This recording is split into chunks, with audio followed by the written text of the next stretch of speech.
Good morning. It's the 2nd of November, Monday, and as what will become a normal practice, I generally do these videos, which are intended to do a couple of things.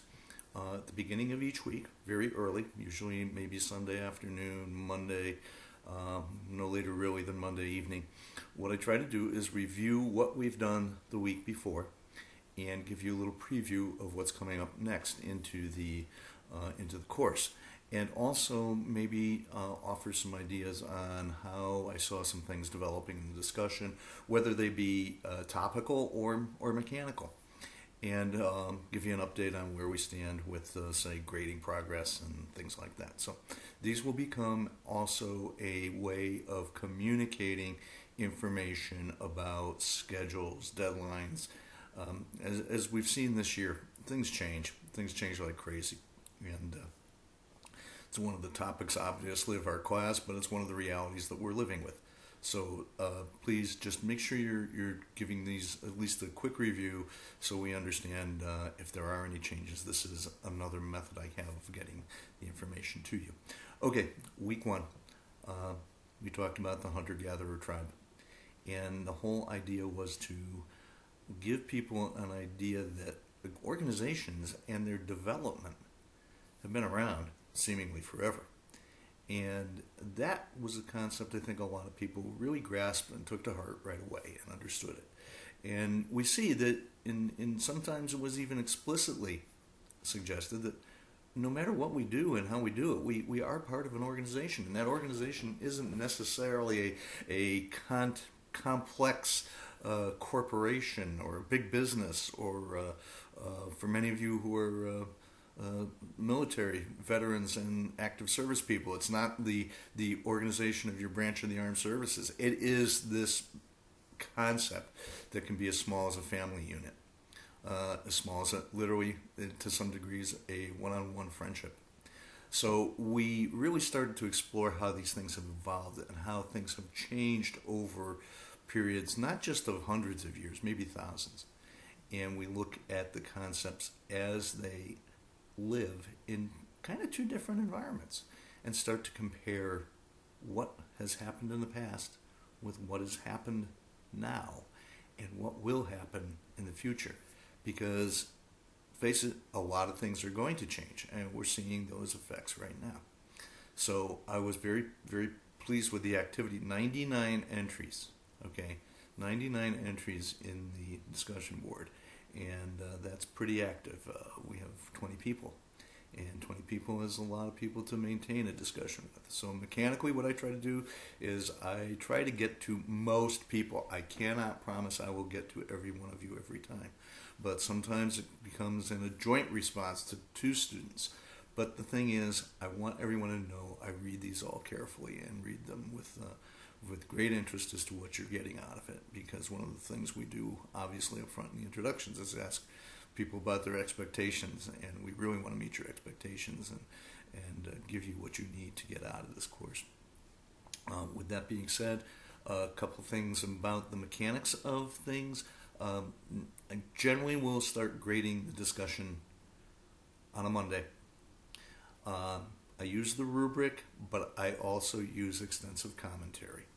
So I'm not just checking boxes in the rubric. Expect to get some comments on the quality, quantity, content, however you want to view it, of your discussion. And I try to make sure I get that done by sometime on Tuesday, because my goal is to have it ready for you as your first discussion for the next week is due on at midnight on Wednesday, and I feel that you should have the hopefully some value out of the commentary and the grade to apply into your next week's discussion.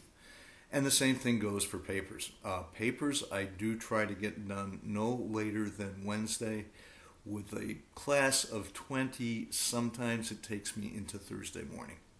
And the same logic applies, that I'm trying to get you commentary before the next paper is due, so you can take advantage of some of the commentary, so that we have an opportunity to use what we've learned in the week before, what we've performed, how we've performed in the week before, and each assignment it's designed to build on those previous. So that's important to note. Now, going into week 2, it's going to be very, very different. And when I say that, only in subject matter. We have a question that talks about the Cold War era, and it talks about it in terms of military strategy. So, because we have a lot of service people in our class, you guys may have some very interesting perspectives on that. For those of you who have not been actively involved with the military, you might want to take the question and look at it from a little bit of a different perspective and use it as kind of a metaphor for a large organization that has been created some time ago and dealt with a certain type of situation, let's say in a business, a marketplace, a product line, a general economic structure for a long part of its existence, and is now faced with, maybe not suddenly, but certainly over the next period of time, a changing marketplace, a changing economy, a changing demography. What do? And how do organizations adapt for one purpose, but they're created for one purpose, and now find themselves performing a highly related but somewhat different purpose? It's a very interesting concept, and you really want to look at it in those terms. So it's not just a question about history and geopolitics and military strategy. It's a metaphor for long-term change for a stable organization. So that's the way I think, if you look at it that way, it may help you understand the context of the whole question. Now, if there are any questions about things, please get in touch with me. I am generally available. I will even, would love to have one-on-one conversation if we need to. But please, if there are any obstacles to getting things done, anything like that, get in touch with me.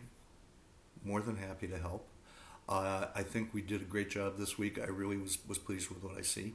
And the other thing I am going to record after this is a more of a how-to, kind of a video memorandum of how-to, with some points about discussion and about writing papers for this class that aren't just from what I saw this week. This is what I've seen over the last, a year of writing and discussion performance and term after term after term. And some common mistakes that come up and some things that I have noticed are very new to people, particularly in the writing segment, where I'll look at something and say, oh, this is not right, and find out, you know what, it's unfair for me to make that judgment because you've probably never been told about this before. So please, when that video is posted, which should be shortly after this one, take advantage of it. Look at what's there. I'm going to try to lay out some things for you that may be rehashing of old standards, but bringing up some ones from which you may not be aware, but certainly have an effect in this course and in other courses as you go forward. So again, thank you very much for your participation, and I'm looking forward to another great week. Thank you.